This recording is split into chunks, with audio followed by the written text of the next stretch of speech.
NFL Week 4, already into Week 4. Eric joins us as he does each and every week, and we're looking at the lines over with our friends at Betfred Sports. Make sure to give them a follow. Great partnership with our crew at BTV Bets and at Betfred Sports.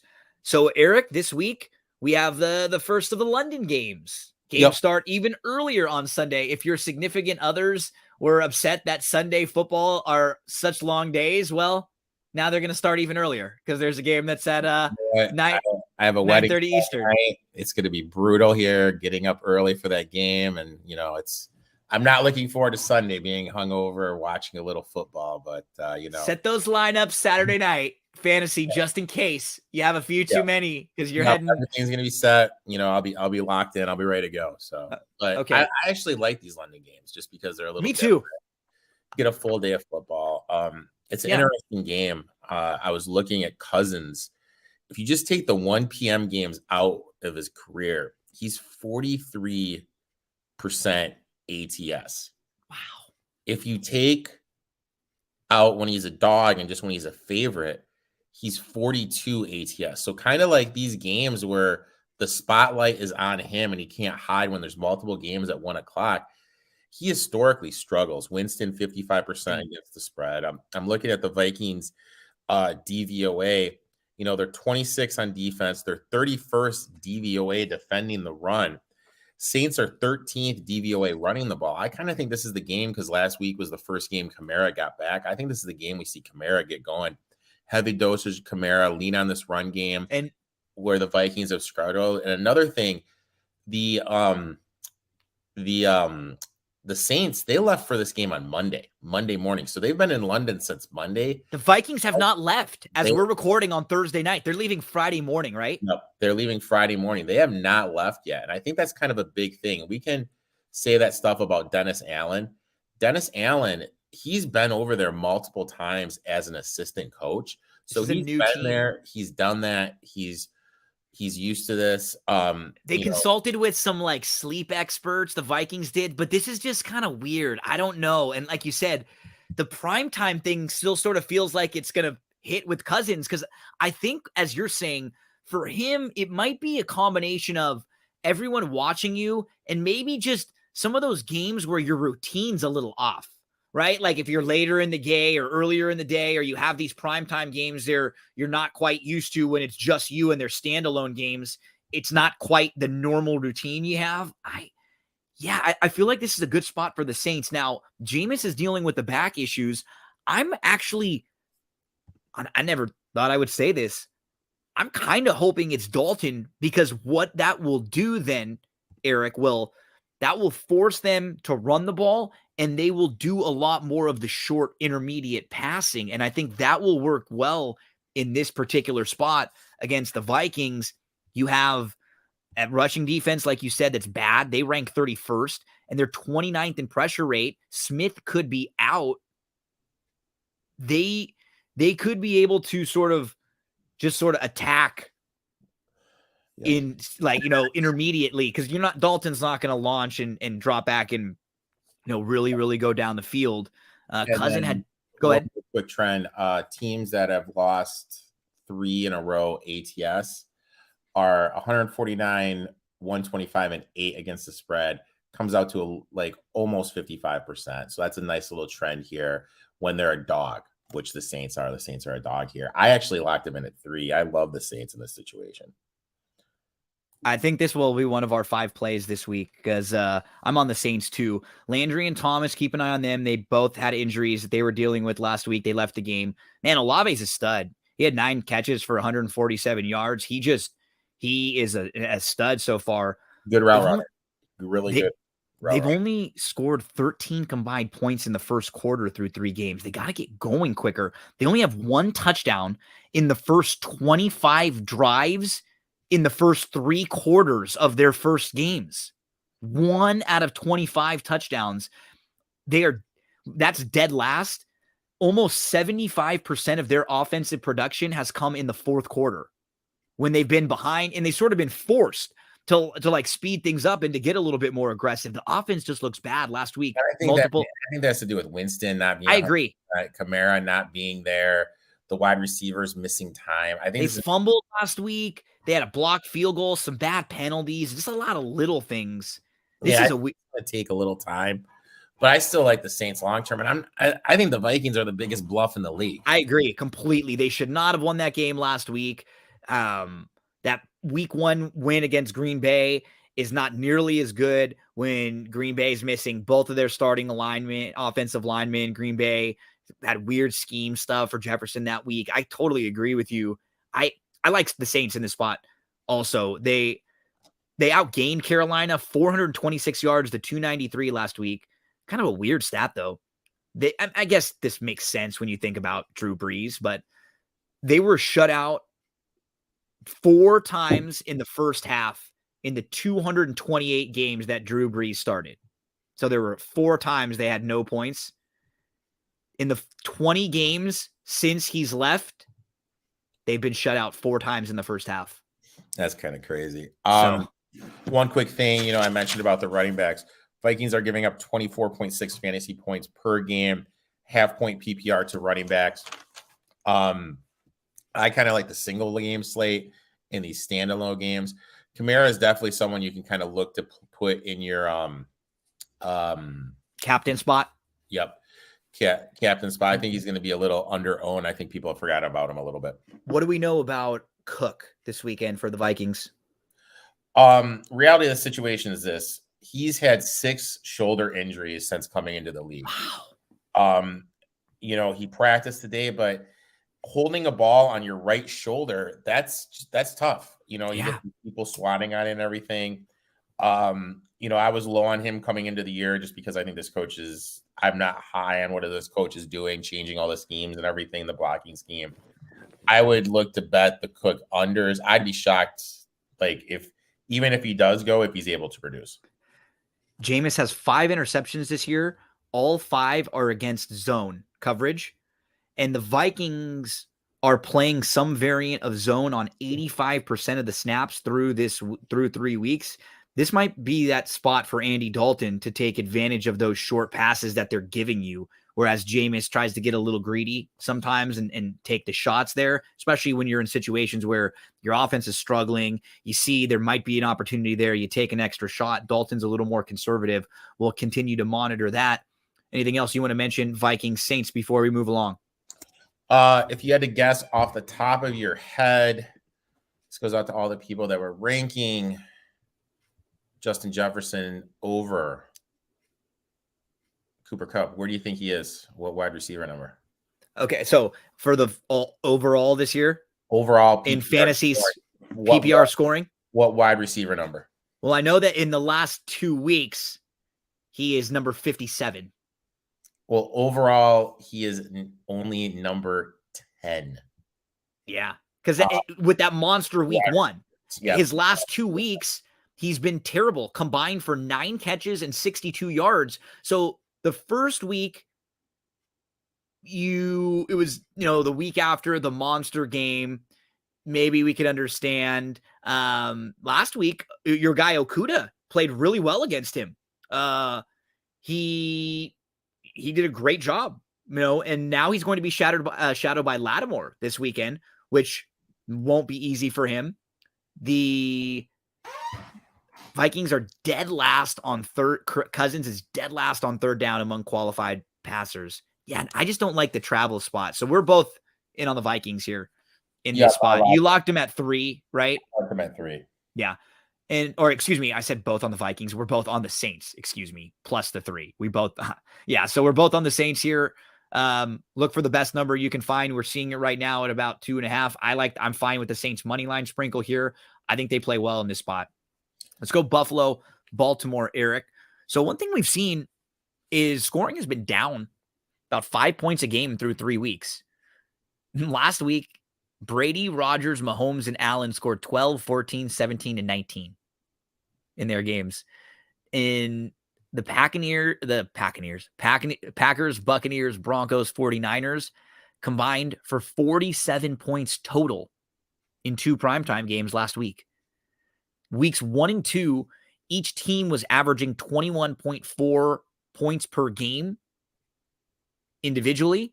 Last year, each team was averaging 24. And through 3 weeks, it's down. It's even in just around 20 points per game per team. What it looks like is this two safety look, the two deep safety, which has become the kind of trendy defense because it's forcing the offenses to go underneath long, sustained drives, less big plays. And then that gives you more of an opportunity for a turnover or something to go wrong, a penalty that bumps the offense back. The longer you force them into a drive, the more variables there are in drives. And we've been seeing that all over.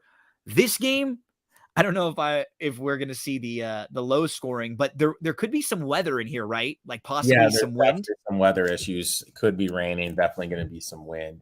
And that's something we have to mention for a lot of games this weekend because some of the games in Florida maybe moved around, maybe adjusted. Right now, it looks like they're actually going to be staying in Tampa from what I'm thinking. And so we'll keep you updated on anything. We also have a show on Sunday morning at 11 o'clock a.m. Eastern time where we'll go over everything up-to-date information there.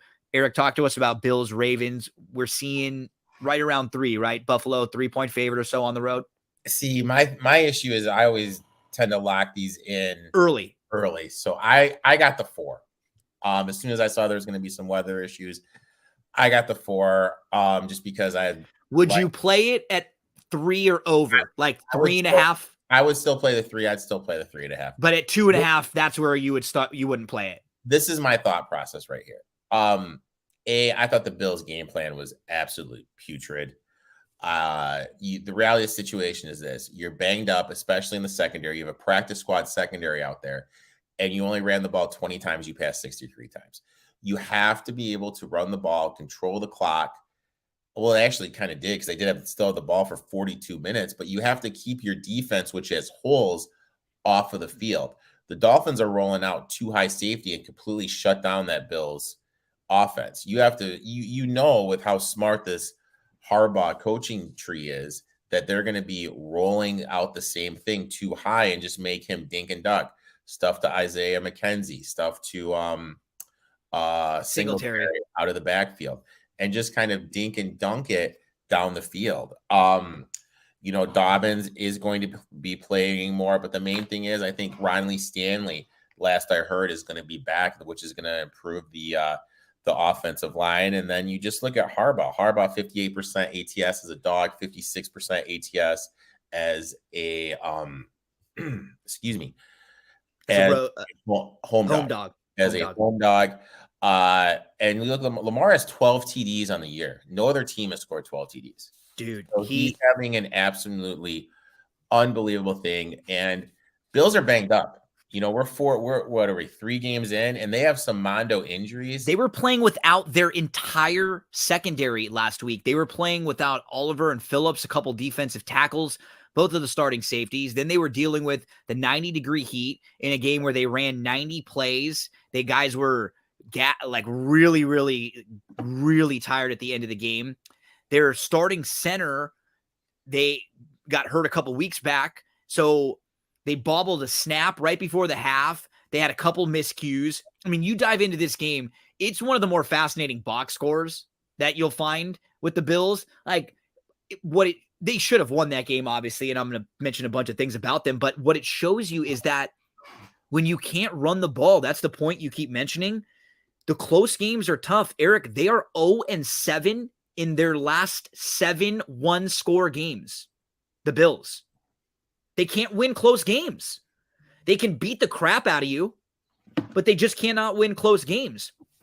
They won the time of possession. They had the ball for over 40 minutes. They had 90 plays compared to Miami's 39, and Miami only really had 37 official because a couple of them were kneel downs. 497 total yards to 212. 42 minutes, 20 seconds. They had the ball. 51 play differential. That's the second highest in a loss ever. But you were hitting on this when you and I were talking a little back and forth. Honestly, Josh Allen, he's awesome. He's so good. He's so talented. The last couple of years, he's been fantastic. Last week, he was bad. Yeah. He was ranked 30th based on overall offensive grade for quarterbacks on the week last week. 31st in passing grade. He was only ahead of Baker And Joe Flacco, he was behind Jimmy G and Justin Fields. 6 turnover-worthy plays. And here's the thing. People give passes who they like. If Tua made those passes, his name would be, excuse me. He would just be getting ripped apart on social media, but people don't do that to Josh Allen because they like him. So, he played a bad game. I don't know. To me, it's Ravens or nothing here. So many weird things in here. They had 31 first downs to 15 for the Dolphins. They were 61% on third downs. They countered the blitzing with a bunch of short, quick targets, Singletary, McKenzie, but they missed a 38-yard field goal. They dropped a likely pick six, dropped touchdown pass from Gabe Davis, couldn't score a touchdown 4 times within the 2-yard line late in the fourth, failed to spike the ball in time for one last field goal attempt at the end of the game, gave up a 3rd and 22. All of those things. According to StatHead, teams who have had at least 450 yards, 31 first downs on offense, they allowed less than 250 yards on defense, and they held the ball for 40 minutes or more. They were 16-1 going into Sunday with those things. And the last time a team had all of those things go for them and lost was in 1996. They converted their first 2 trips inside the 20 to touchdowns, and then they didn't again the rest of the game. Second half, they kicked field goals from the 11, from the 20. They turned the ball over at the 2. That backup center, multiple snaps. They're not getting a lot of explosive plays. 19th in explosive play rate. And their early down offense efficiency is 23rd in first and second down. What they're doing is they're lucky that Josh Allen can kind of bail them out on third down a lot of the time. So it's a mirage, like 3rd and longs for them. They end up getting them. But check this out. They're number 2 in late down efficiency. He has helped them pick up a touchdown or a first down on 66% of third downs. Do you know what the league average is for that stat? No, what is it? 34. There's no way he's going to sustain anything close to that. So they cannot win games like this where, it's first and 10, 2nd and 8, 3rd and 5 again, right? Like you can't do that over and over and over again. It's just not sustainable. Every offensive lineman is dealing with an injury issue, and everyone in their secondary is also. Yep. That's what's scary about this game, and getting a field goal with a Baltimore team that has Lamar in practice today. So that's another thing we got going on. They got a ton of injuries. Like I said, they got some offensive line injuries. I don't understand what the heck they're doing. You cannot win a Super Bowl when your quarterback is your leading rusher. You just can't do it. You need to be able to run the ball. Last year, they figured it out the last 5 games of the year. Looked a lot better. I hope they do. If they lose this game, and if they drift up to 10-1 in the market, maybe then play him. Maybe then we'll get some value on the Bills. But right now, just got to kind of sit back and hold our ground. Have to mention a couple things about Lamar because he's been so damn good. 4 touchdown passes and a touchdown run and 100 yards rushing. And they scored 36 points in New England. That was their first ever win in New England. Lamar is averaging 4 touchdowns a game. Through 3 weeks, he has the 3rd highest passing grade in the league, Eric. That's one thing that was kind of been a weakness for him. His passing grade and his accuracy. He's 1st in passer rating. He leads the league with 10 touchdowns passing, 243 yards rushing. He's 4th in the league in rushing. He's the 2nd player ever to have 4 touchdown passes and 100 yards rushing and a rushing touchdown in the same game. He's the first player in the Super Bowl era to have 3 touchdown passes and 100 yards rushing in back-to-back games. They just have all of these fun things. Over the last 2 weeks, he's run for 226 yards, 2 touchdowns on just 20 rushes, 11.3 yards per attempt. He has 102.3 fantasy points through 3 games. That's the most by any quarterback in history. And the offense and Lamar are both 1st in DVOA in the quarterback rankings and in overall offensive rankings. There have been 7 times in his career where he's had 200 passing yards and 100 yards rushing in a game. No player since 1950 has more than 3 of those. He's the first player in NFL history with 10 plus 2 touchdown passing games, 200 plus yards rushing in the first 3 games of the year. Only one other player has ever done it in a 3-game span. He did it in 2019. They're averaging 33 points a game, but they're giving up more than 450 yards of total offense. So that's last in the NFL. And that's 40 more yards than any other team in the NFL is giving up. They're giving up 353 passing yards a game. No team in the league is giving up more than 300. This is the Dobbins game, right? They got him back a little slow last time. Shake off the rust a little bit, maybe a little more workload for him here. Yeah, I mean, I think they're going to work the ball. I think they're going to run it, especially with like the with the weather issues that are going to be up there. So this is an interesting matchup because the Bills play a lot of that too high. They don't blitz, so they can get pressure without sending extra. This is going to be a completely different look than what Lamar has seen in the defensive schemes he's played in the first 3 weeks. 3rd in EPA per dropback against the non-too high shell look, 19th against the too high shell look. And that's what Buffalo does defensively. But do they have enough talent back there right now for it to matter when they're going to be throwing in guys off the practice squad, 2nd and 3rd stringers, and not a lot of their real top tier talent? Eric, you and I are both on Baltimore at plus the 3 here. Let's go to the Bears versus the Giants. We see this one as Chicago, a 3-point dog on the road. Giants, a 3-point favorite at home, over under 39.5. The Bears, both of these teams are 2-1. One of these teams is going to be 3-1. This is the battle of the worst 2-1 teams.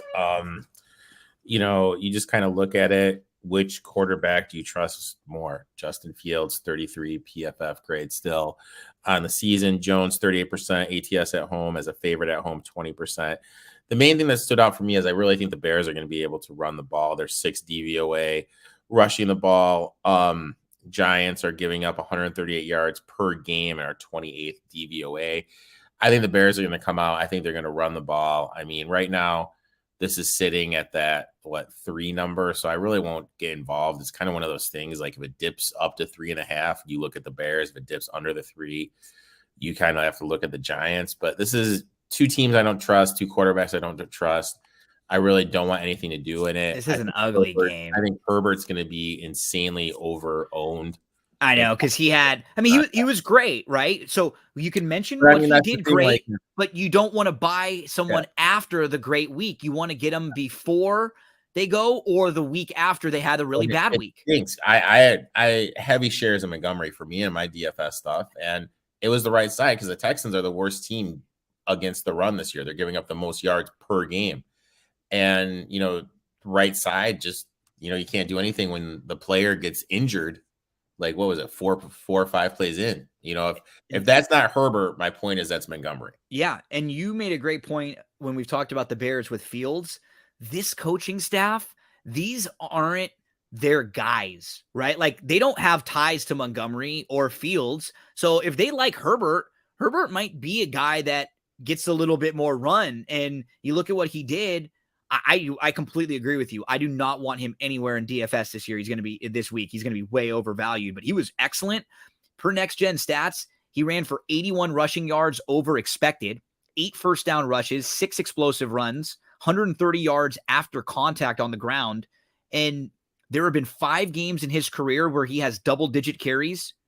In those 5 games, he's averaging over 100 yards per game. I don't know if he could do it for a full season and be like a workhorse guy between the tackles, but this might be a team that's looking toward the future more. And they may be thinking like, hey, maybe somebody else could use a Montgomery, or, hey, moving forward, maybe let's give this younger guy a look. And who knows if we get off of Montgomery. I'm not sure if that's something that they're going to do immediately, but just keep that in mind. Because they just want to run the ball. There have been 3 games this year, Eric, where a team threw less than 20 passes in a game. All 3 times it was the Bears. Yeah, they have no faith in Fields. It wouldn't surprise me. And let's be honest, it's great for them. They're off to a 2-1 start. They beat the Texans. Really shouldn't have won the game. They beat the 49ers in the monsoon. So I mean, it is what it is. I'm not. You got to win though. You know what? Someone's going to win those games, and they won them, but. would it surprise you if this team ended up with 4 wins and a top 5 pick and No. drafted a quarterback? No. And last week, we weren't sure if Smith was going to play. He comes in, he has 16 tackles, an interception, and then he has that game-winning return where he returns the ball all the way to the 12 and it sets up a field goal. They don't even have to. It's, it is what it is. We push the Texans. I'm not. Their line allowed multiple sacks for the second time in 3 weeks, 9 total pressures, 5 hurries, 2 hits, 2 sacks on just 25 pass blocking snaps. Keep in mind, they're not even dropping back a whole lot because when they do, they just get crushed. They had a 3rd and 6, a 3rd and 10, and a 3rd and 17. They ran the ball in all of those. They got the ball with 40 seconds left to go in that before halftime. Didn't run a pass. All 3, and they had they had timeouts too. They're going to try to run, take all the air out of the ball, have less possessions for everyone. The Giants, they are getting nothing from Kenny Golladay and from Tony. They had 0 combined catches from those two in week 3. And keep in mind, those two are combined to make $45 million between last year and this year. They've scored 0 touchdowns in 19 games. Golladay, your boy, your Lion, 2 receptions for 22 yards in 3 games this year. Making sending Matt Stafford a Christmas card every single year because the amount of money Matt made for him. Making $13 million this year. Insane. And the thing is like Shepard's done. He's done ACL. He's done for the year. He was their only productive receiver. Yeah, someone's got to fall into these targets, So is it James who now leads the team in target share? Do you go to Still? Does Tony get some run? They do have that kid from Kentucky, Robinson. He's coming back. He's been a little banged up, right, Wandale? He's a little banged up, but I'll be honest. This is one of those games. I don't want to see much of it either. No point into it. Whatchamacallit's going to be highly overowned in DVS. Herbert, Barkley. I'm really not that sold on him. Not sold on anybody. This game's a pure stay away from me. Let's move to Browns Falcons. So we're seeing the Browns as a slight favorite here, 1-point favorite on the road at Atlanta. Over under in this game 47. You have Cleveland coming in to this week. Jacoby Brissette is ranked number 3 overall in PFF quarterback grades, behind only Lamar and Jalen Hurts. Last week, he had the highest passing grade. 2 big-time throws, no turnover-worthy plays. He was 21 for 31. He dealt with 3 drop passes and an 82% adjusted completion rate. Currently 7th in passing DVOA. He's graded out really well. Yeah, he's been playing great. O-line finished with their best pass blocking graded game of the year. Njoku had 10 targets, 9 receptions, 89 yards, and a touchdown. Chubb ran for 100. 24th career game with 100 or more rushing yards, passing Derrick Henry for the most in the time period since 2018.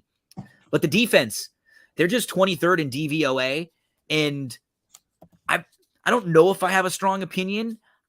I've liked the Falcons a little bit more, and I know you have, just in the offseason and heading into this season. Talk to us about this game.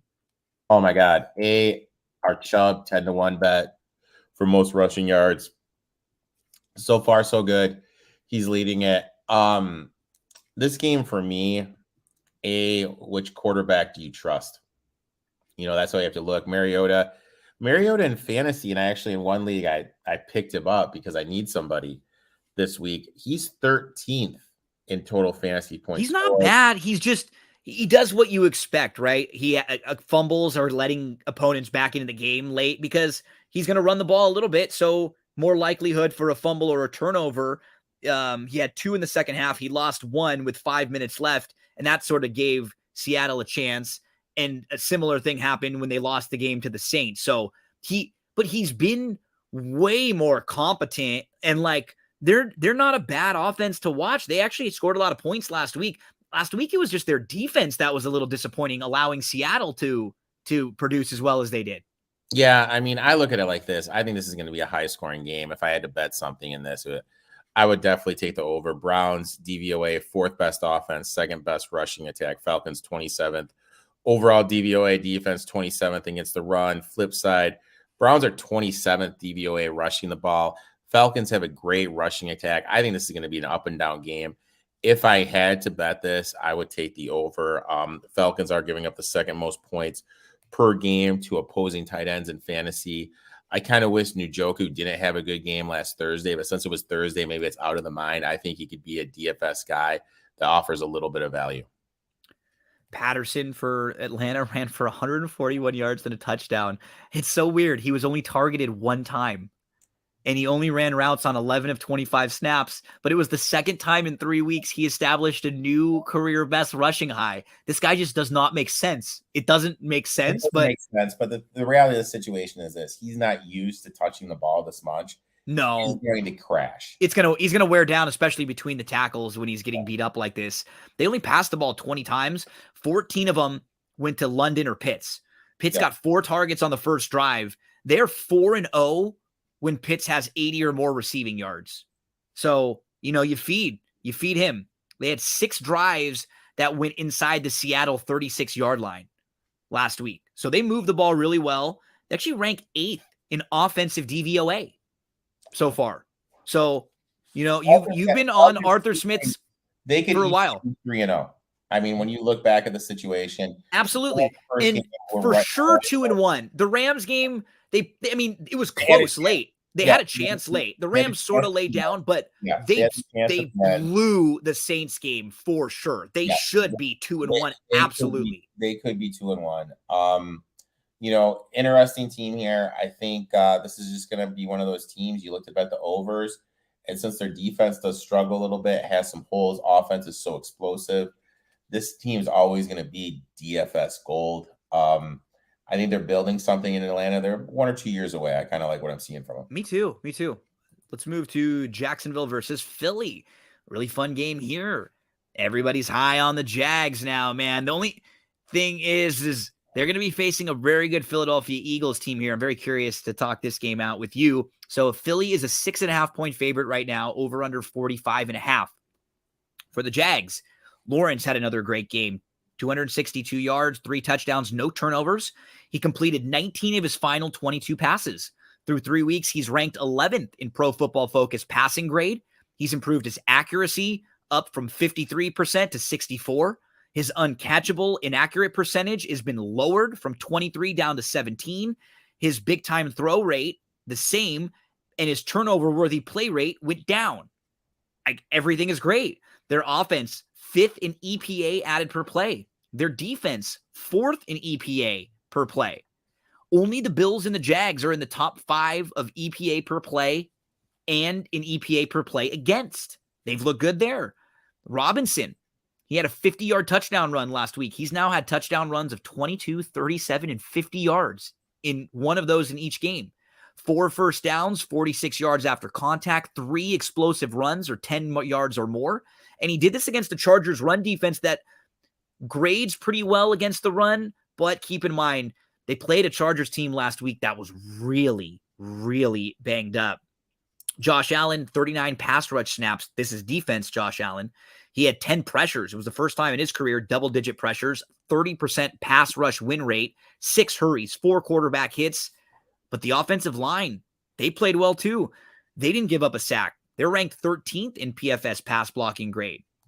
They've won their last 2 games 62-10, but they did get a little turnover luck, Eric. There was a ball that went right through a receiver's hands that became a Jacksonville turnover, then a strip sack of a banged-up Herbert. The defense did only allow the Chargers to score on 2 drives all afternoon. Devin Lloyd, 7 tackles, 3 passes defended, an interception. First Jags player to record 2 interceptions in their first 3 career games. First linebacker in the NFL to do so since 2015. So while they've looked good, they played against Carson Wentz, Matt Ryan, and a very banged up Justin Herbert. So I don't know if I can get all that excited. They're just the second team in NFL history to win back-to-back games by 24 or more in which they were an underdog. I look at it like this. The main thing that sticks out to me is anyone that says like the coach-player relationship doesn't matter just watch the Jaguars team. Yeah. This is a completely different team. You can tell how much they love Doug Peterson and how much they will go to battle for him. Peterson, I know it's been a while since he's been there, but he's still very familiar with all these players and everything. Great matchup in the trenches. Jags are only giving up 55 yards per game rushing the ball. Are the Eagles going to be able to establish that rushing game and everything? Yeah, I'm really looking forward to this game. But I'll be honest, I have the Eagles at 30-1 to win it all. I have the Jags. It's either 14 or 15-1 to win the AFC South.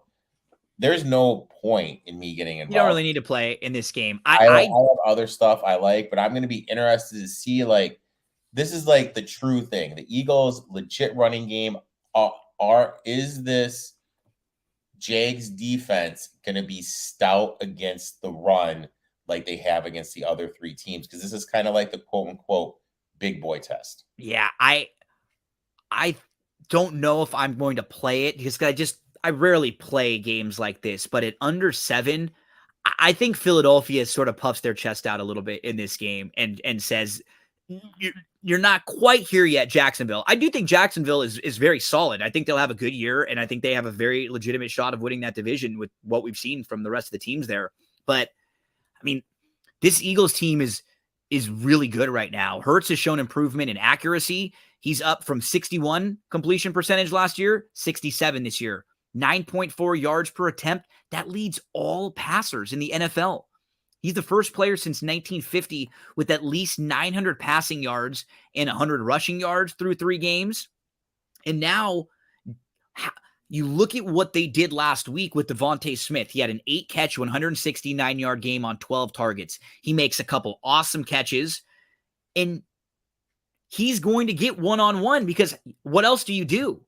You have to guard him one-on-one because you have to pay attention to A.J. Brown, and then you have to give their run. You have to pay a lot of attention to Ertz and their running game. So you can't, play soft, or else they'll just attack you and pick up 8, 10 over and over and gash you there.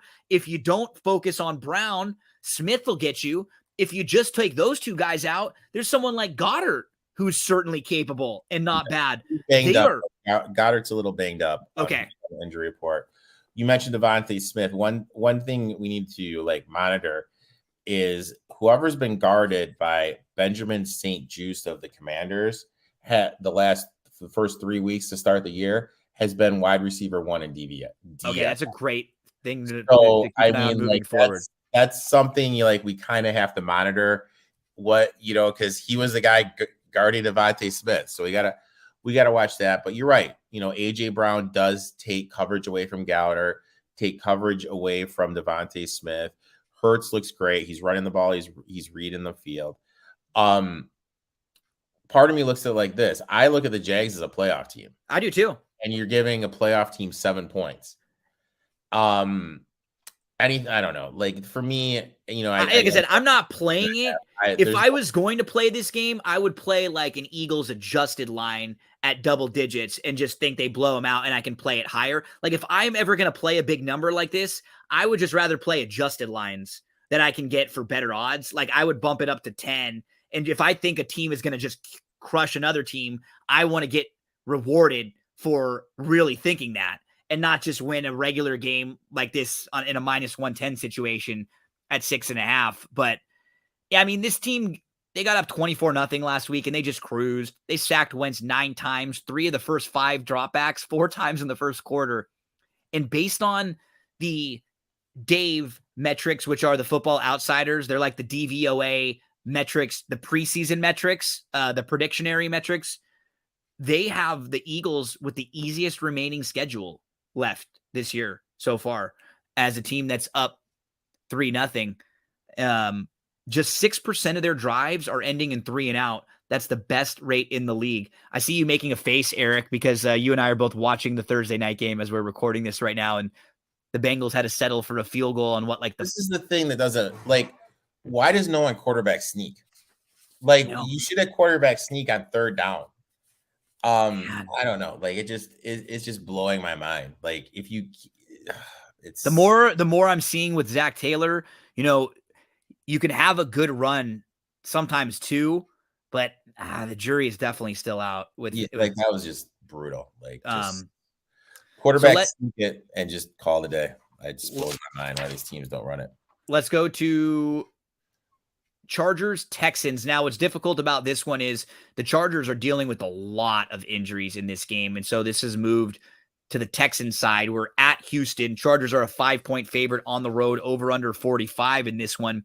The Chargers, I got to say, if I was the owner of the Chargers and I saw Justin Herbert in the game last week, down 28 in the fourth quarter, throwing passes, I might have walked down to the sideline and fired the coach right there who was doing that to my franchise quarterback.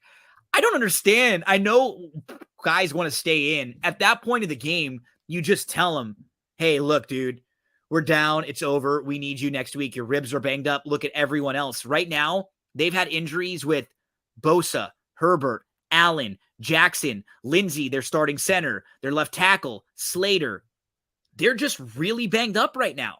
I mean, it's hard to gauge what this team is, Eric, because they're so hurt.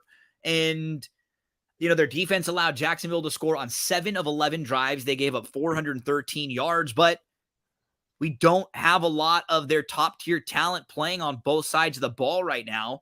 And you would at least think, okay, Keenan Allen hasn't been around, so Mike Williams is having awesome games, right? Nope. He had 2 bad games out of 3 so far. He's not getting targeted 6 times on 45 passing attempts last week, a 13% target share even without Keenan Allen. His ADOT last week was 18.2 down the field, 18.2 yards. Last year, it was 11.6. You don't want to be up over 15 because then you're so far down the field that you're not going to get the ball enough. You want to be like double digits where he was last year, 11-ish. That's a good number for him. I don't know if I can play this game because of all the variables on the Texans side. Pierce had 20 carries, 66 of 80 yards after contact. He had 5 first downs and his first touchdown ever, but they do rank 30th in offensive DVOA. They've thrown for 1 touchdown in the last 2 weeks. And Brandon Cooks has not seen more than 4 targets in the last 2 games, just single-digit fantasy points. Talk to us about Chargers-Texans. You know, the Chargers, like you said, are banged up. Slater's out for the year, which is a huge loss for them. Center Lindsey, we don't know what's going on with Herbert. I look at it like this. I don't want to get involved in any single side. There's no point in me being financially involved in this. But is this the game we finally see Eckler get going? Eckler on the year, 32 attempts, 82 yards, averaging a robust 2.5 yards per carry. Texans, 30th DVOA defending them the run. They're giving up 202.3 yards per game on the season, the second most fantasy points per game to opposing running backs. You know, I don't know if there's props posted yet. A lot of these props, you know, we're recording on Thursday night. Yeah, they come out Saturday or early Sunday. A lot of them come out like Saturday morning, Saturday afternoon-ish. So I haven't seen any Eckler props. Maybe this is the game where like Eckler DFS. Yeah, Eckler's able to, you know, get it going a little bit. And it's got to be a Mike Williams game too. Like, Keenan Allen probably coming back though. Yep, he's supposed. I mean, 54.5. 54.5. I'm looking on BetStamp right now, where you can kind of see what the market has for Austin Eckler here. And that's for rushing yards. Just rushing yards. Okay. Just rushing yards. Maybe, excuse me, he does lead them in receptions. Maybe if you want to play like an adjusted thing, you could do that. But yeah, I just don't get like his lack of production. This has to be this has to be the Austin Eckler get right game. And I'm sorry, but the fantasy market, because he has his own fantasy show, they don't talk any crap about him at all. Yeah. But he's been bad, and they haven't been giving him opportunities even at the goal line in the few times they've had. They haven't had a lot of goal line opportunities, but this feels like a get-right spot game for him. Remember when the Texans beat the Chargers last year, right? And that was what ended up being what kept them out of the playoffs, you know? Yeah. Let's go to the Jets versus the Steelers. So we're looking at Pittsburgh as a 3-point favorite here.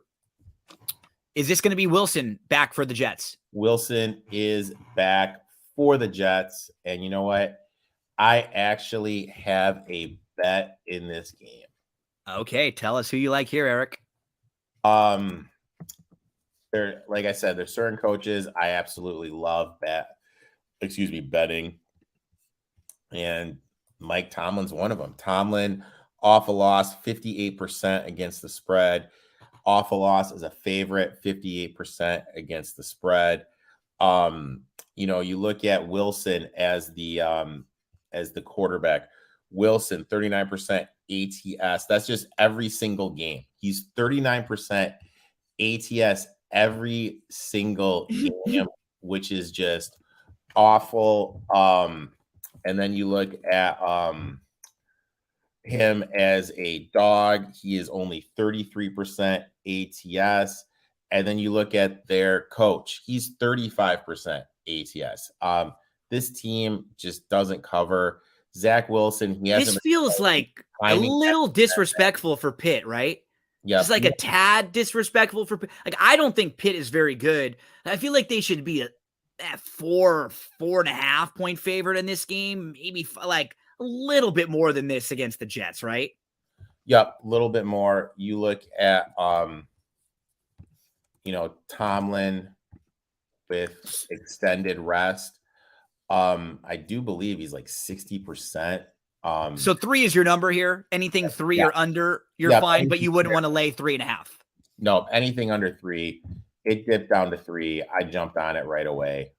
This will probably be one of our 5 plays too, because I like this one too. I absolutely love it. I think there's great value here in Pittsburgh. I think Pittsburgh's getting insanely disrespected here. And I'll tell you what, Trubisky, he looked okay against the Browns. Browns are a decent team, and he looked good. So, yeah, I like him here. Give me the -3. Let's move to Seattle versus Detroit. We have your Detroit Lions as a 4-point favorite at home here playing the Seattle Seahawks. This one is over under 48. Man, that was a bummer last week. Here's the thing. Like, that game right there showed me that this is the same old Lions. Old Lions, man. And I don't understand how. Okay, look, 4th and 1, you go for it. Okay, that's fine. You set the bar of going for it. Yep. Then you get a 4th and 3 and you don't go for it.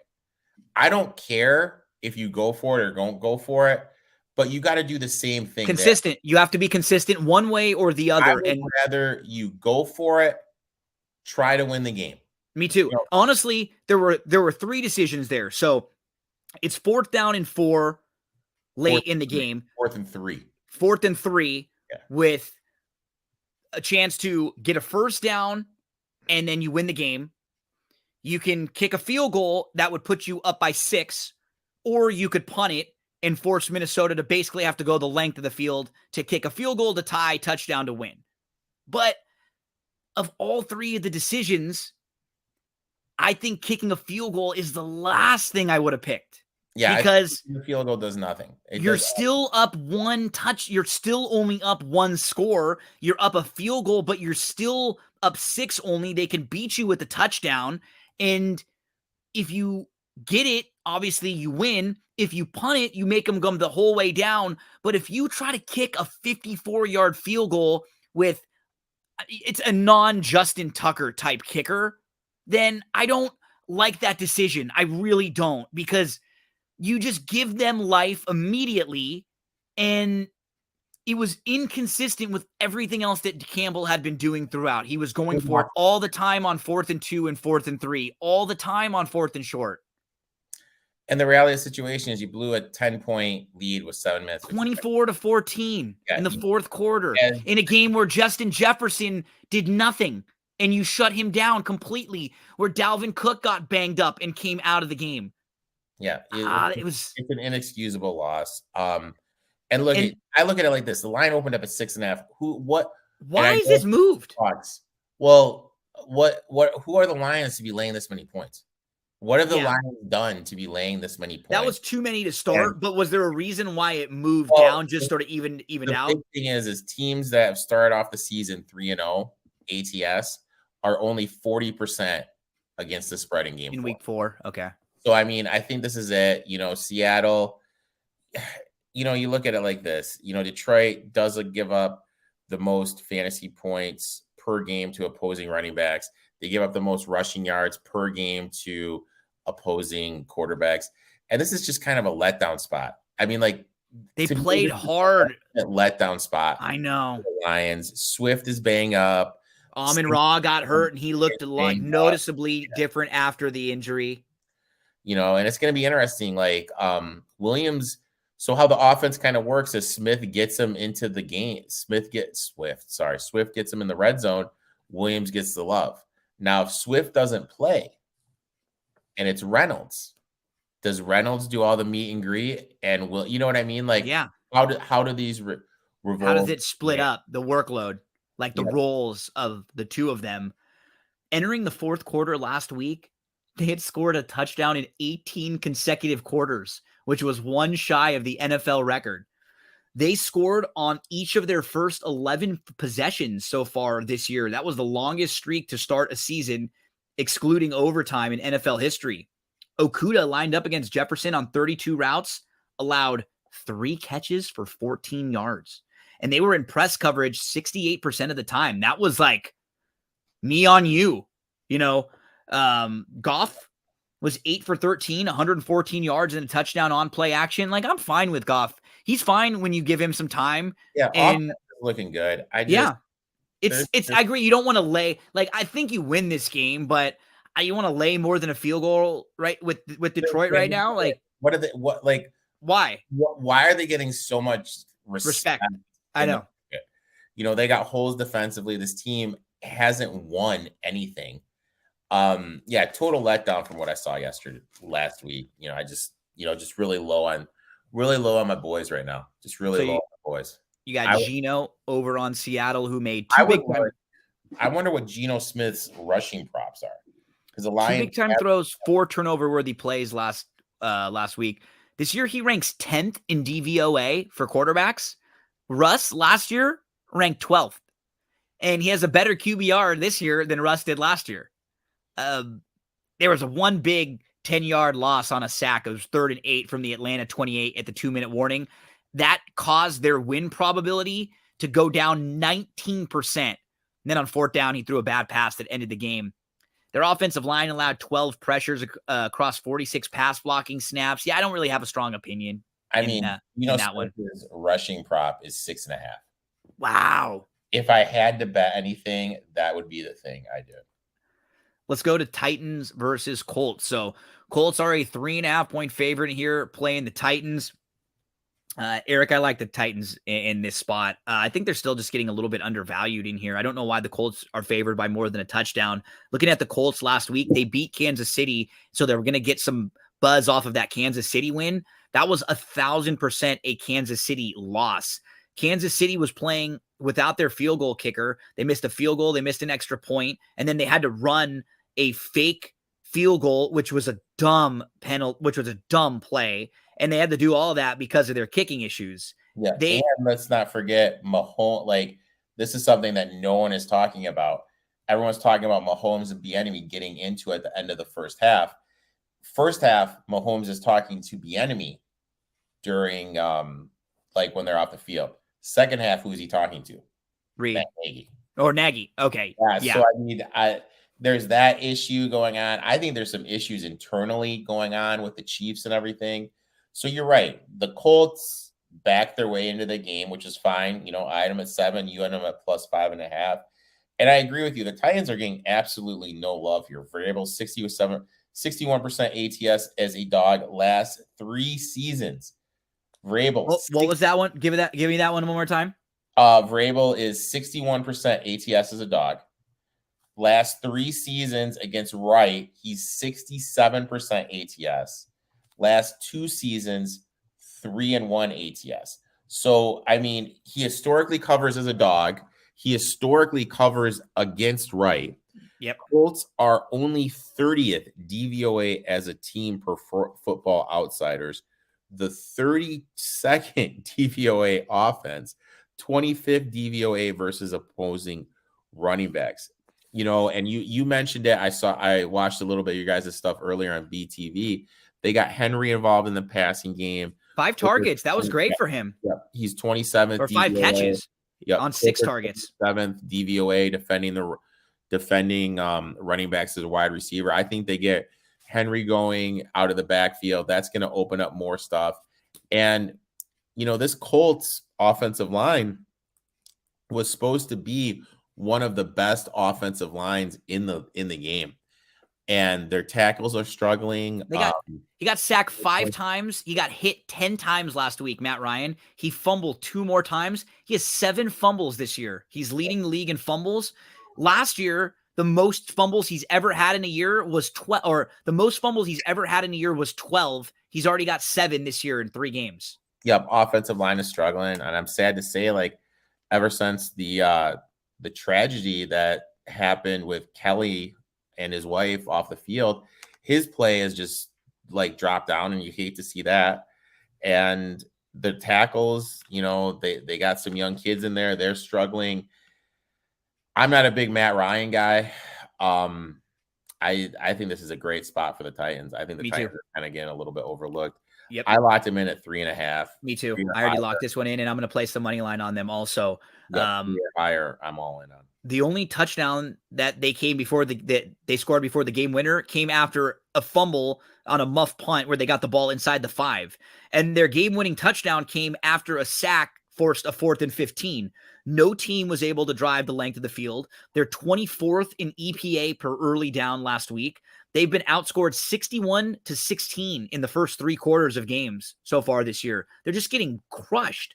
They scored a touchdown when Casey turned the ball over. They were the beneficiary of a missed extra point, a field goal, that terrible fake field goal.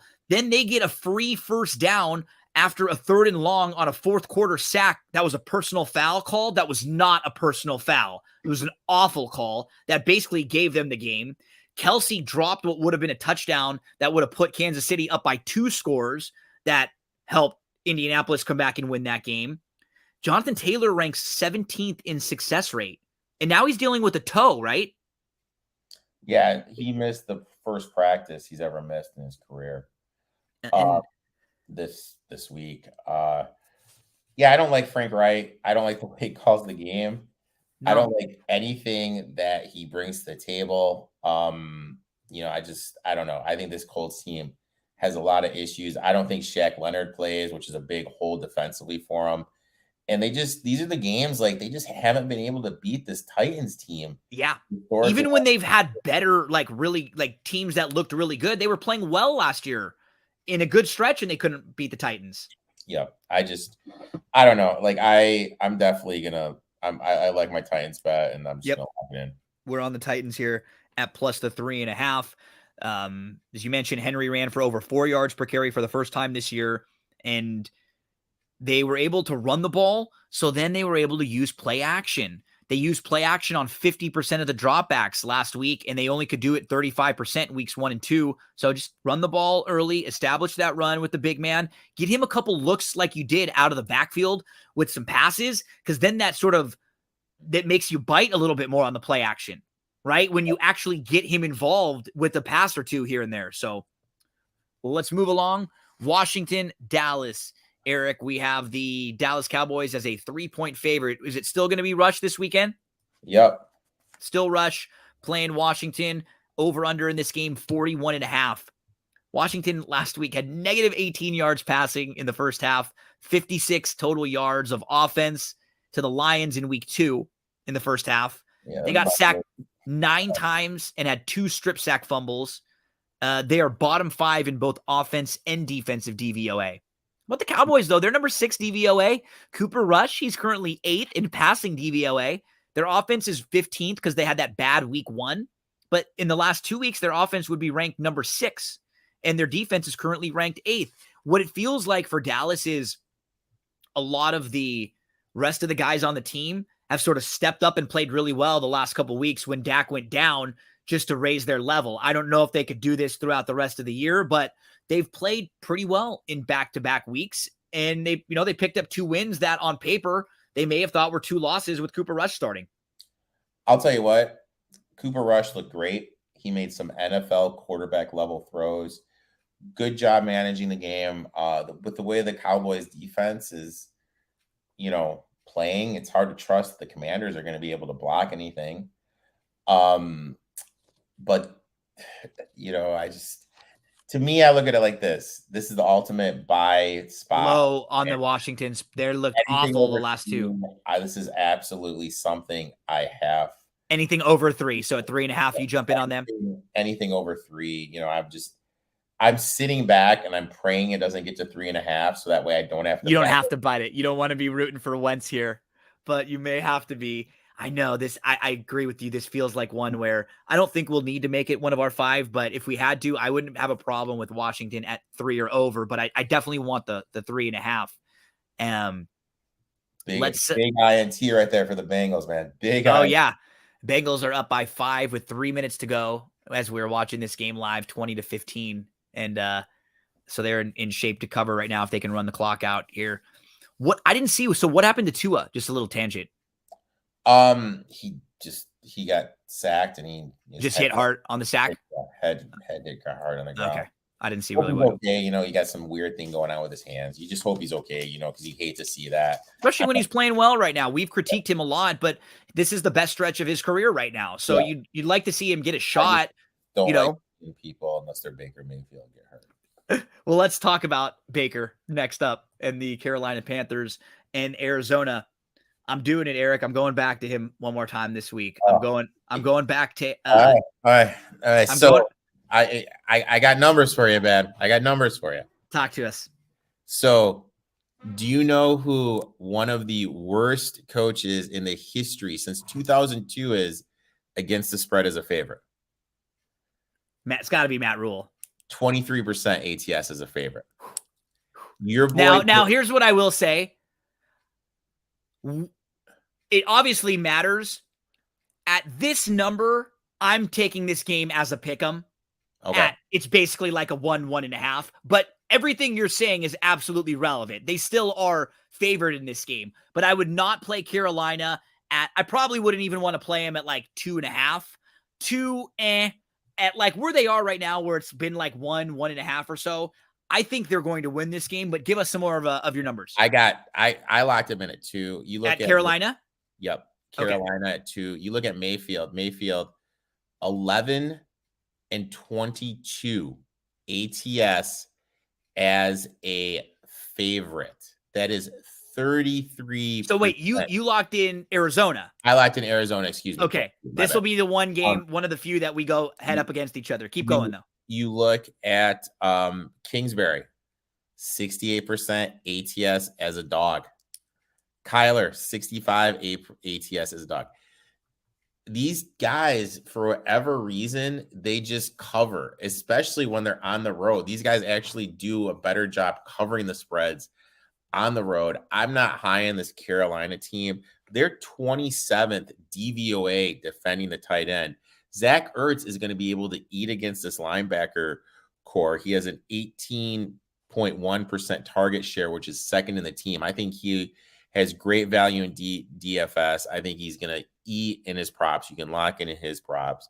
And if you just kind of like look at the Carolina Panthers defense, Baker Mayfield has the lowest completion percentage in what's the term? Clean pocket. So when you're not pressuring him, he is struggling. Offense, 25th DVOA, 30th DVOA passing. They are 9th in rushing, but guess who didn't practice today? Back-to-back days, a couple days this week, McCaffrey. So he's banged up. I just don't trust Carolina. I don't trust their coaching staff. I don't trust Mayfield. I don't disagree with anything. Arizona played good. Arizona was right in it. They should have covered the game against the Rams. They just couldn't, you know what I mean? They kept settling for threes and not being able to punch it in the end zone. They've looked better as the season has progressed. I like Arizona here. I locked them in at 2. There's not many times where we've sort of been on the opposite side. And it's not even that I like the Panthers that much in this spot, but I think of all of the units on these teams, the one that I trust the most is the Panthers defense. I actually think that they're probably the safest of all of these. This is going to be the DJ Moore game in DFS. DJ Moore last week, 1 catch for 2 yards. Baker cannot get him the ball. He was covered by Lattimore, though, last week. He faced a lot of shadow coverage. This week, they're facing Arizona. Arizona is ranked 30th in defensive passing DVOA through 3 games. all of their secondary individually have ranked poor in coverage grades through 3 weeks. Their 3 corners and their 2 safeties that have qualified, they have grades of 55 or less. Pro Football Focus has them ranked dead last by a wide margin in team coverage grade. So that tells me if there's anything at all left in there for Baker, because I'm not saying he's been good. He's graded 32 out of 33 quarterbacks in passing grade that have taken the minimum requirement of 20% of the dropbacks. He's been miserable. But if there's ever a spot for him to get in a little bit of a rhythm with a couple of these guys, it's against this awful Arizona secondary. So I'm looking at DJ Moore props. I'm looking at some DFS for him because he's coming off of a brutal week. I don't think he's going to be heavily owned. The second-year cornerback, Horn, only targeted twice in coverage, didn't allow a catch, and he had an interception. They don't even throw his way anymore because he's just been awesome. And the offensive line, they were a little bit better. 5 total pressures across 29 pass plays. On Arizona's side, Kyler and Brown were very good last week, Eric. Brown had 45% of the yardage there of the 314 that Kyler threw for. 14 catches on 17 targets. Their offensive line was actually pretty decent. They allowed just 7 pressures against the Rams on 54 pass blocking snaps. They just couldn't get much pressure themselves. They have, and their run game is awful. Their team run blocking grade is really, really bad. They've been outscored 31-0 in first quarters and 56-10 in the first half. They had 22 yards and 13 yards. They had 22 yards and 13 plays in their first 4 drives of the game. But you were absolutely correct, Eric. They did start to, it was sort of garbage timey, but then this is what happens. You get some garbage time, and then you kind of figure some things out. And then you sort of start moving the ball well, which they did. Their final 5 drives, they had 19 plays, 8-play drive, 16-play drive, 12 plays, and 17 plays. But in all of those 5 drives, in all of those plays, they got 4 field goals and a turnover on downs in all of that. They're not really attempting a whole lot down the field, just 2 passes of 20-plus air yards. Okay, Eric, we got a shot bet on this one. A beer or a shot. Panthers, Cardinals. You're on the Cardinal side. I'm on the Panthers side here. Anything else you want to mention on this one? Let's go Cliff. Cliff. This is what I was gonna. These 2 are 2 of my least favorite coaches in the league to bet on. They're both just bad. You got Rule leaving to go interview at college jobs during. I know. There's just no good vibe at all with that whatsoever. None. Now we go to Denver versus the Raiders. So we're seeing the Raiders as a 2.5-point favorite. They're the final 0-3 team in the league right now. The Raiders, through 3 weeks, Derek Carr, 26th quarterback on overall grade based on Pro Football Focus. Chandler Jones, just 7 total pressures through 3 games, 0 sacks. Adams has only caught half of the passes targeted through 3 games, 34 targets. He does have 3 touchdowns, but they haven't really connected, even though he has a touchdown pass in 12 straight games as a college and NFL teammate. He hasn't really been Adams. These are things that you were kind of pointing out. They paid a bunch of money to get Adams. They extended Renfro, extended Waller. They're 19th in passing DVOA, and their leading receiver is Mac Hollins. He leads them in receiving yards. Before last week, he had never had a game with more than 75 yards. He caught 8 of 10 targets for 158 yards and a touchdown. He had 3 explosive catches, 2 contested catches that resulted in a first down. Talk to us a little bit about this game. Raiders favored at home against the Broncos. Last 4 years, teams 3-0 ATS to start the season. 69% ATS. Last 5 years, teams that start 0-3 to start the season. 67% ATS.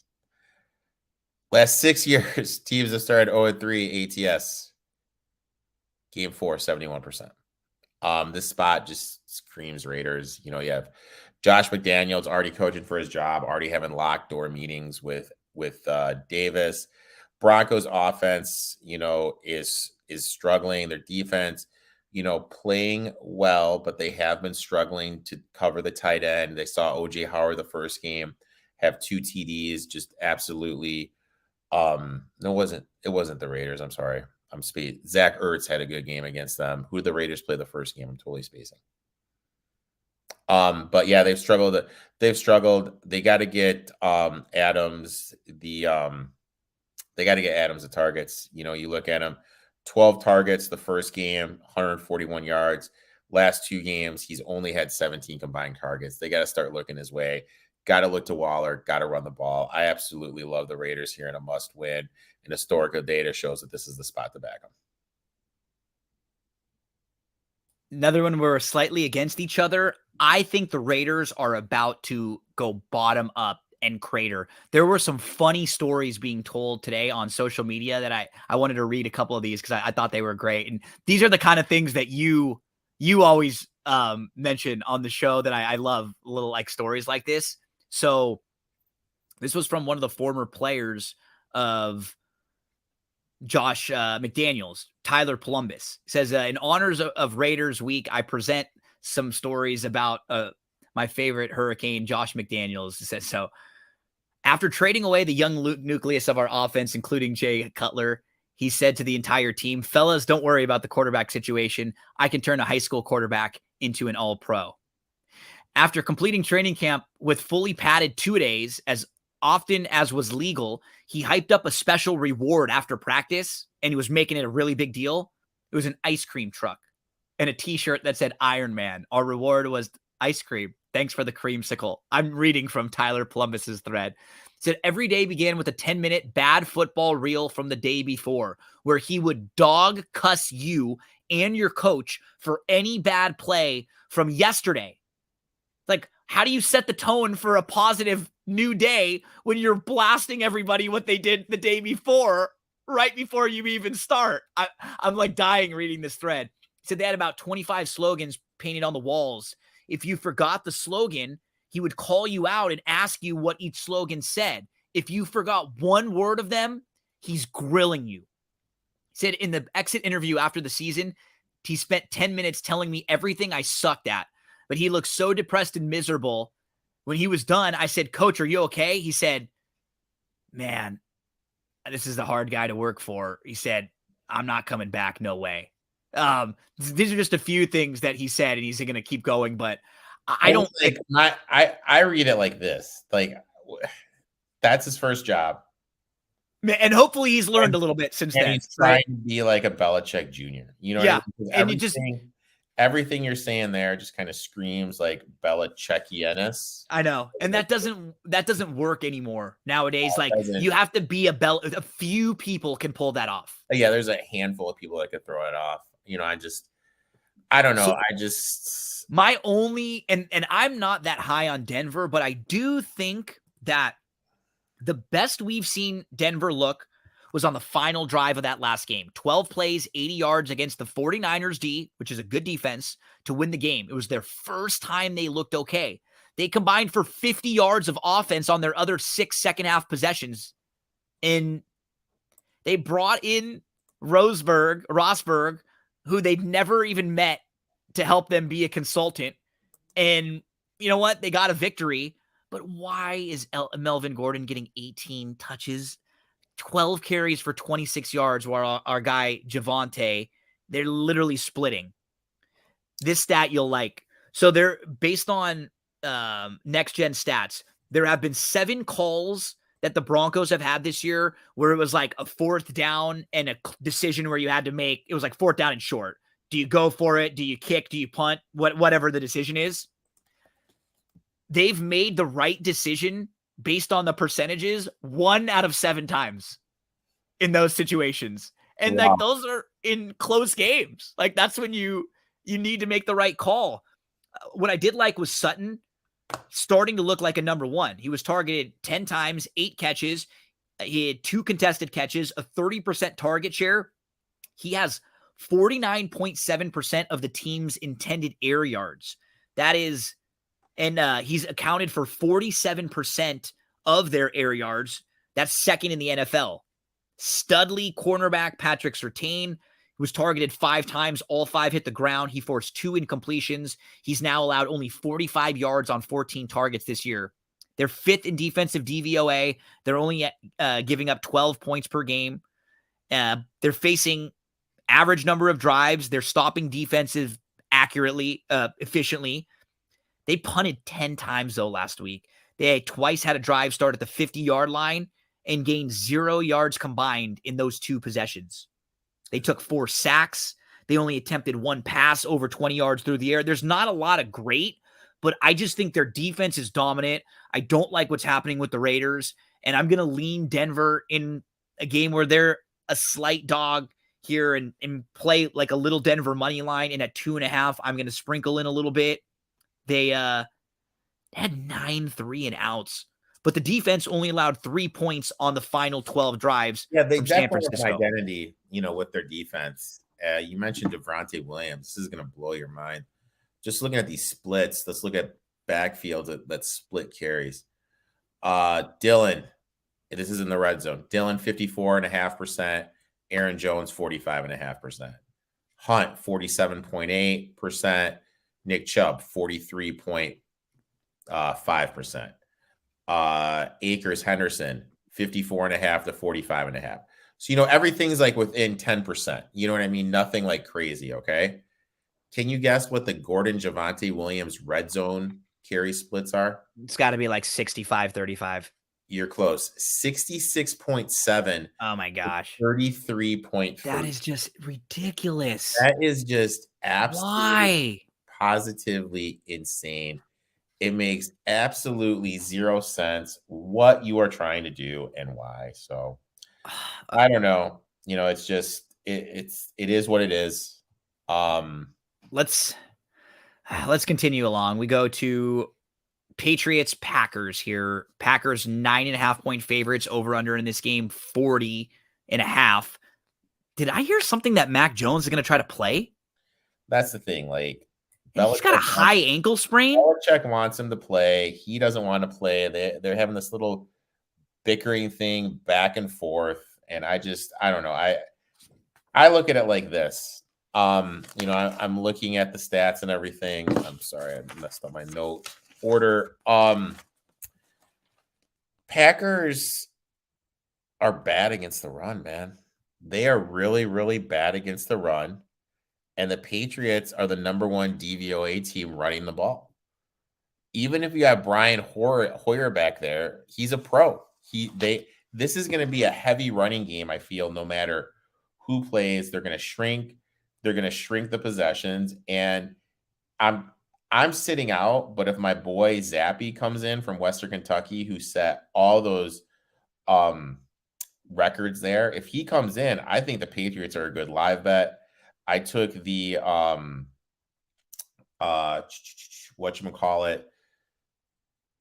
the Packers and Survivor, and I kind of hate it that I did it that way. But I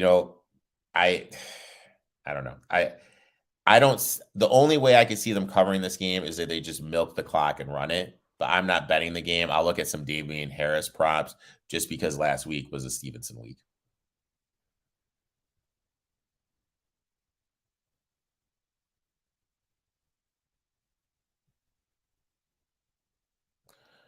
Looking at it for the year, Damian Harris does lead them in red zone carries at 40%. Ramon Stevenson is 20%.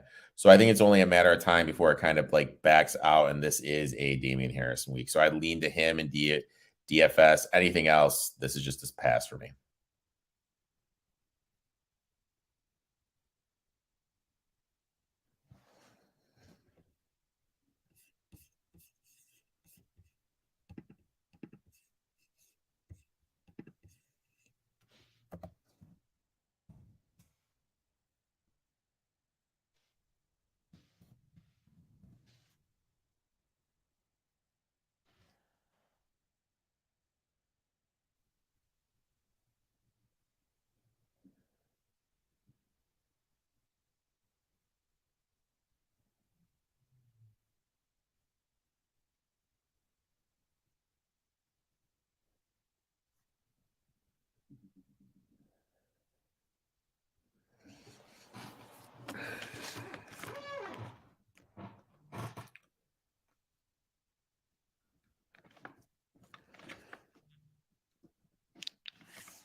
I was talking to you for like a second, realizing that I'm on mute here. So it's like the biggest rookie move of all time.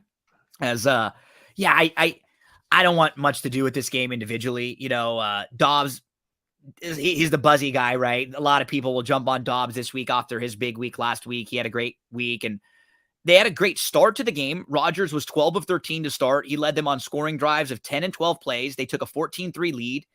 Then they couldn't do much. They averaged just 4.7 air yards per attempt. Aaron Rodgers is this year. That's the fewest per attempt in a game for him since 2016 last week. His fewest passing yards per game this year at 228. That's the lowest number in his career. This is like a different style team. They're a defensive team. They want to lean on their two good running backs, Eric. They're not going to try to beat you up and down the field because they don't have the receivers to do that anymore. Let's move. Just a couple of games left to discuss. Let's talk Kansas City and Tampa in here. So this one is going to be in Tampa, right? They were talking about moving the game around because of the hurricane, and maybe playing in Minnesota. But I do think I've heard recently that it looks like it's going to be in Tampa. And we're seeing the Buck. Basically, this is a pick 'em, right? Where we are right now, over under 45.5.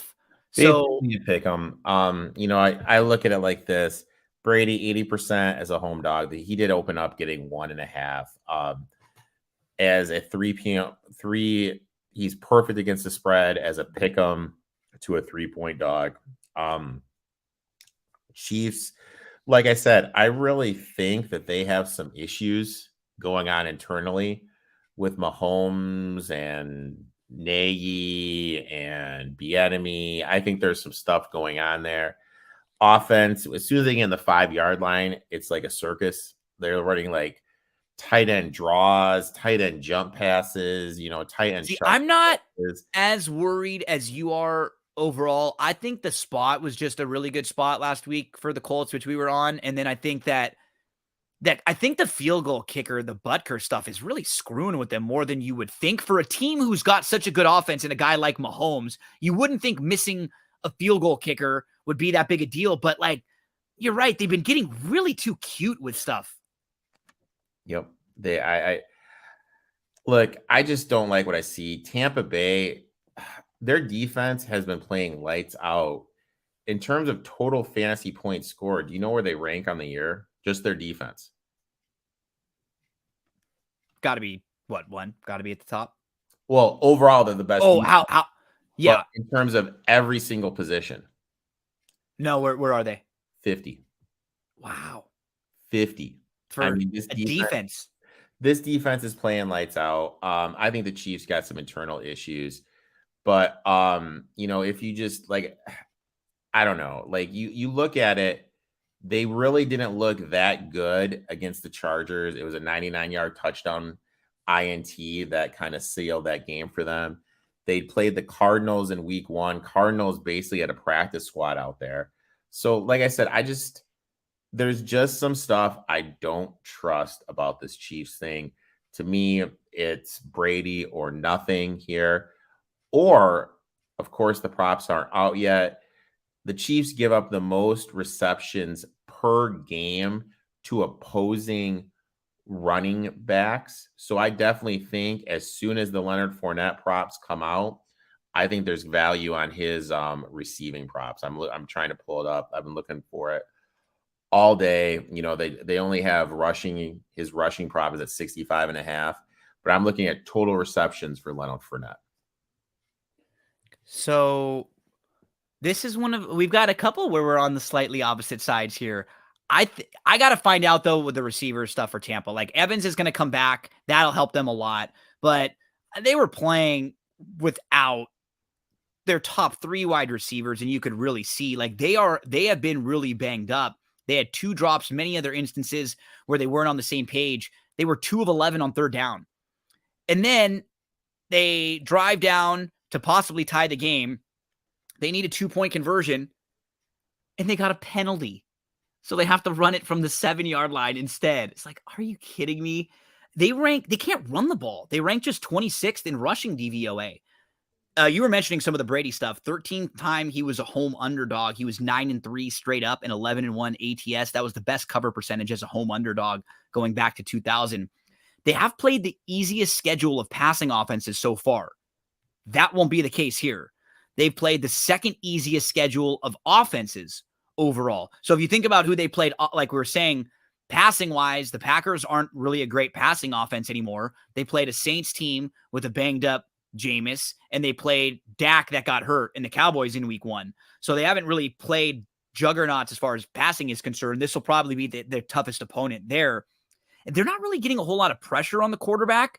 They're getting pressure at the second lowest rate through the first 3 quarters of games. They are one of 2 teams in the league without a first-half touchdown.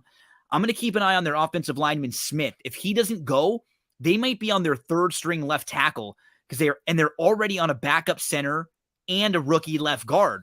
So I'm not worried about them long term, but if their offensive line is still having issues, and if they can't get back either a Godwin or a Jones, like at least one of them out there, I'm looking at some of the things that happened for the Chiefs, and I wonder if they win that game last week, are they a couple point favorite in here, or is it a little bit different? You know, they had the rookie drop the punt less than a minute into the game. Colts take over on the 4. That cost them 7. They missed an extra point. They missed a 34-yard field goal. 4th and 11, they call for a punter to throw to a backup tight end and a fake field goal attempt. Late in the game, Kelsey drops a touchdown pass that would have put them up 2 scores. I don't think they're going to be a 14, 15 win team or anything like that. I think they're okay. I'm leaning Chiefs in this one. So we have a couple games this week where we're on slightly different sides. Let's finish up here, Eric, with the Rams and the 49ers. So this is Monday Night Football. We have the 49ers. Jimmy G is currently ranked 32nd in passing grade by Pro Football Focus. Last week, he was number 30 by that particular week. He had 2 turnover-worthy plays, 1 big-time throw. Actually stepped out of bounds in the back of the end zone with both feet. On the team's first 2 third-quarter possessions, he lost a fumble, and then he stepped out of bounds. They only had 27 yards on the final 2 drives, and he threw his first interception. They were 1 for 10, and now the problem with the 49ers is the Williams injury. Trent Williams is a stud offensive lineman. Jimmy G was pressured 12.2% of the time when Williams was playing. After Williams got hurt, 21.4% of dropbacks he got pressured, almost doubling. Now, this defense is excellent for San Francisco. They're number 3 in defensive DVOA. They were only allowing 12.3 points per game, although one of those games was a rainy Chicago Bears game. But they held Denver to 8 drives of 10 yards or less. Shanahan won both regular season games last year, and he has won 6 straight against the Rams in the regular season. Remember, they did lose the playoff game there. On the Rammy side, they spread it around.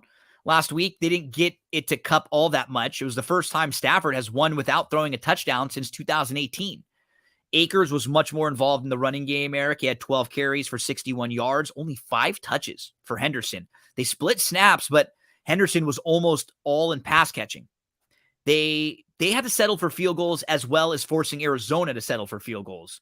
They had a couple 3-and-outs in the second and third quarter. Then they had a fumble in the fourth quarter at the goal line when they had a chance to put Arizona away. They haven't looked like they've been humming. They got a little Super Bowl hangover thing here going too.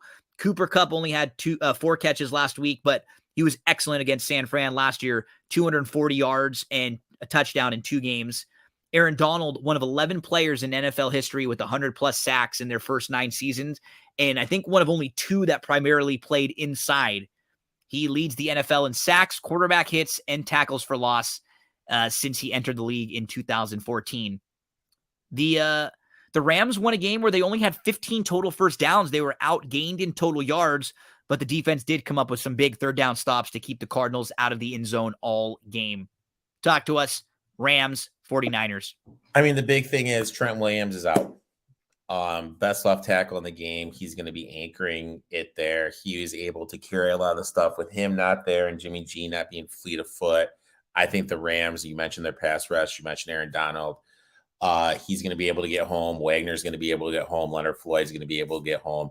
Make Jimmy G a little bit uncomfortable.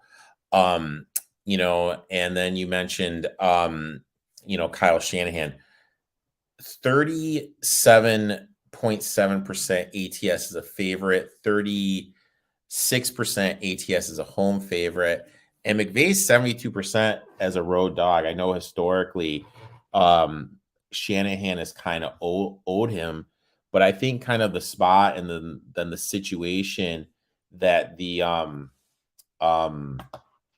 49ers are in, having some offensive line issues. It's a perfect matchup for the Rams right now, right? Having to deal with Donald and that. Yeah, I think it's an absolute great spot, an absolute hammer spot to kind of, take the Rams. I actually locked them in here at 1.5. And you can get a plus 105 on the money line there if you want to bump it. So like that, I think that makes it pretty easy for us because we can go Saints +3, Ravens +3, Steelers -3, Titans +3.5, and Rams -1.5. Yep, that sounds good to me. Those are our 5 games for the week. Eric, my friend, I know you have a busy weekend coming up. Thanks so much for hanging out. Like you do each and every week for each and every game. This week, we will have a Friday college football show over at Better Than Vegas. And then Saturday, we'll be there on Sunday morning, 11 o'clock a.m. Eastern time. Hopefully. Don't worry if you can't make it there on Sunday, 11 a.m. Eastern time. You mentioned Cooper. Even though he leads them in receptions in the red zone, him and Robinson have been targeted the same amount inside the red zone. So I think that's kind of big to what the Rams like to do. They you know what I mean? They're not just targeting Cooper Kupp. The offense started looking the best when Odell Beckham did come in there and he was able to give them another receiving threat. So I don't know. I think this offense is just going to kind of, when they figure out their offensive line, when Akers gets back into the mix and they have that true two-headed running monster, I think this offense is going to continue to get better and get in the right direction. So yeah, I like him here, and you know what? I'll be there bright and early. Maybe a little bedhead, but I'll be there Sunday morning. Beautiful. Well, tell us everything else you've got coming up this week. Did you do a podcast still, or did you take it off with this week? You know what? I hope to get the podcast going. Hope to get the podcast up. My boy David's going to come on. David and I are going to talk. We're going to talk. We're going to be giving out our best bet for the NFL weekend. I'll be giving out mine. He'll be giving out his. Jim breaks down CFL. My boy Brandon talks some NASCAR. He gave out a 14-1 winner last week. And so, hopefully we can keep it going and make some money. And then my live stream is every Tuesday at 10 p.m. Eastern. And David's the guest there. David is hands down one of the best baseball cappers there is. The math stuff this guy has is so playoffs next week. Yep, absolutely. The math, the analytics stuff this guy brings to the table is just absolutely insane. So him and I will be talking MLB, and then we'll be talking a little NFL, of course. We look forward to talking some football with all of you coming up this weekend. Eric, buddy, thank you so much, and have a good time, man. That's going to be a blast. So be careful, be safe, have fun, and I look forward to talking to you again in the next couple of days. I look forward to it too, man. Talk soon.